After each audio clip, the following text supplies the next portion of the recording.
নমস্কার, আশা করি সবাই ভালোই আছেন। সুমতি কিচেন উইথ ব্লগ থেকে সবাইকে স্বাগত।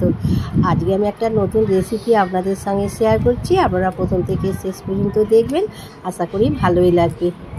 একটা বড় টমেটো নিয়েছি, টমেটোটাকে কেটে নিচ্ছি, দেখতেই পাচ্ছেন খুব ছোট ছোট করে কেটে নিচ্ছি।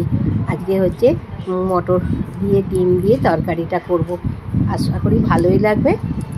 কিভাবে করলাম আসুন তাহলে দেখুন। টমেটোটা কাটা হয়ে গেছে, কিছু সবজি আরও কেটে নেব। আজকে আলু দেবো না, আলু ছাড়াই করব। এখানে এই যে কাঁচা লঙ্কা কেটে নিচ্ছি, ছোটো ছোটো করে কাঁচা লঙ্কা কেটে নিচ্ছি। আর কাঁচা লঙ্কাগুলো খুব একটা ঝাল নেই, গন্ধর জন্য দিচ্ছি। কাঁচা লঙ্কার তো গন্ধটা সুন্দর, সেই জন্যে কাঁচা লঙ্কাটাকে দেবো। কেটে নিলাম টমেটো, কাঁচা লঙ্কা কেটে নিয়েছি। এবার ধনে পাতা কেটে নিচ্ছি। ধনে পাতাটাকে প্রথমে ধুয়ে নিয়েছি, ধুয়ে নিয়ে একটু ছোটো ছোটো করে কেটে নিচ্ছি। আর যে সকল নতুন বন্ধুরা আমার চ্যানেলে প্রথম, অবশ্যই কিন্তু চ্যানেলটিকে সাবস্ক্রাইব করবেন আর পাশের বেল বাটনটি অন করবেন। আর অবশ্যই আমার পাশে থাকবেন আর সবার সঙ্গে শেয়ার করবেন, লাইক করবেন, কমেন্ট করে জানাবেন আজকে ডিম দিয়ে মটরের তরকারিটা কেমন হয়েছে। ধনে পাতা কাটা হয়ে গেছে। আর এখানে এই যে মটরটাকে ভিজিয়ে রেখেছিলাম, তারপর লবণ দিয়ে প্রেসার কুকারে 2টো সিটি দিয়ে সেদ্ধ করে নিয়েছি। আর বেশি কিন্তু সেদ্ধ করলে মটরের খোসাগুলো কিন্তু খুলে যাবে আর ডালের মতন গলে যাবে, সেই জন্য 2টো সিটি দিয়ে নামিয়ে নিয়েছি। আপনারা বুঝেই কিন্তু সিটি দেবেন। আর এই যে এখানে ডিম নিয়েছি, 4টে ডিম নিয়েছি। কড়াতে তেল দিয়েছি, তেলটা গরম হয়ে গেছে। ডিমগুলো কড়ার মধ্যে ফাটিয়ে দিয়ে দিচ্ছি। এক হাতে ফাটাচ্ছি, যদি খোসা পড়ে যায় খোসাগুলোকে ফেলে দেবো। 4টে ডিম নিয়েছি, 4টে ডিমের ঝুড়ো করে নেব। আর এই মটর দিয়ে ডিম দিয়ে তরকারিটা খেতে কিন্তু খুবই ভালো লাগে। আজকে নিরামিষ করব না, আজকে ডিম, পেঁয়াজ, রসুন দিয়েই করব। সব ডিমগুলো ফাটিয়ে নিলাম, এবার ভুজিয়া করে নিচ্ছি।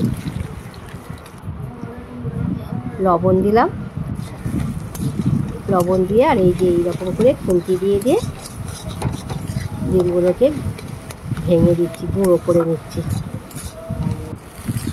এই দেখুন ঝুড়ো হয়ে গেছে। এবার এইটাকে ঢেলে নিচ্ছি। কড়াতে তেল দিয়েছি, ছোটো এলাচ, দারচিনি, লবঙ্গ আর গোটা জিরে ফোড়ন দিলাম। পেঁয়াজ কুচোনাটা দিলাম। পেঁয়াজটাকে একটুখানি লাল করে ভেজে নেব। পেঁয়াজটা এইরকমই ভাজবো, খুব বেশি লাল করব না। এবার সেই টমেটো কুচোনা দিয়ে দিলাম, টমেটোটাকে কেটে রেখেছিলাম দিয়ে দিলাম। একটু লবণ দেবো, একটু লবণ দিলাম। লবণটা দিলে তাড়াতাড়ি টমেটোটা নরম হয়ে যাবে। অন্যদিন নিরামিষ করি, আজকে আর নিরামিষ করছি না। হলুদ দিলাম আর লঙ্কার গুঁড়ো দিলাম। অল্পই লঙ্কার গুঁড়োটা দিয়েছি আর অল্প জল দিলাম, মশলাটা নালে পুড়ে যাবে।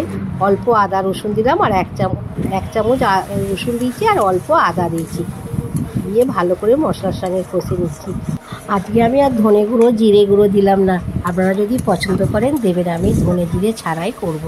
আদা খুব সুন্দর ভালোভাবে কষা হয়ে গেছে।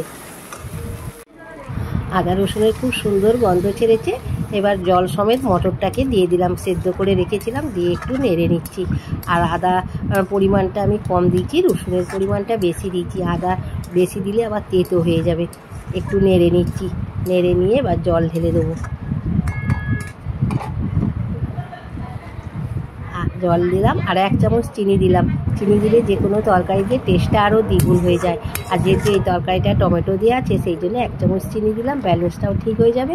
স্বাদ মতন লবণ দিলাম আর একটু এই যে হাতা দিয়ে ভেঙে দিচ্ছি। একটু গাঢ় গাঢ় হবে তরকারিটা, যেহেতু আলু দিইনি। আলু দিলে তাহলে তরকারিটা একটু গাঢ় হয়ে যেত। হাতা দিয়ে মটরগুলোকে একটু ভেঙে দিচ্ছি, ভেঙে দিয়েছি। এবার কাঁচা লঙ্কা কুচোনা দিচ্ছি। কাঁচা লঙ্কাটা খুব একটা ঝাল নেই, সেই জন্যই দিলাম, গন্ধটা সুন্দরের জন্য। আর আপনারা ঝাল গুঁড়ো লঙ্কাটাও বুঝে দেবেন যেমন ঝাল খাবেন। এবার ডিমটাকে যে ভুজিয়া করে রেখেছিলাম মটরের মধ্যে দিয়ে দিলাম। একটু জল দেবো, আর মটরটা তো জল টেনে নেবে। ঠান্ডা হয়ে গেলে, সেই জন্যে আরেকটু জল দিয়ে দিলাম, দিয়ে ভালো করে এবার ফুটিয়ে নিচ্ছি।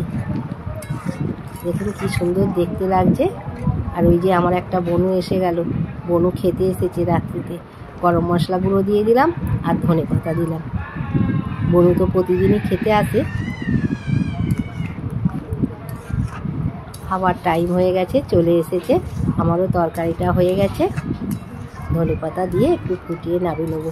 আর ঠান্ডা হয়ে গেলে আরও একটু ঝোল কমে যাবে। এবার ঢেলে নিলাম, ঢেলে নিয়েছি। ওপর দিয়ে একটু ধনে পাতা কুচনা দিচ্ছি দেখতে সুন্দরের জন্য। হয়ে গেল আমার ডিম দিয়ে মটরের তরকারি। খুব সুন্দর দেখতে লাগছে দেখুন। এখানে সার্ভ করে দিলাম মটরের তরকারি, হাতে করা রুটি, আম আর মিষ্টি। প্রতিদিনই আমাদের রাত্রিতে মিষ্টি আসে। তাহলে বন্ধুরা, আবার একটা নতুন কোনো রেসিপি নিয়ে দেখা হবে। ততক্ষণে সুস্থ থাকবেন, ভালো থাকবেন আর অবশ্যই আমার পাশে থাকবেন। নমস্কার।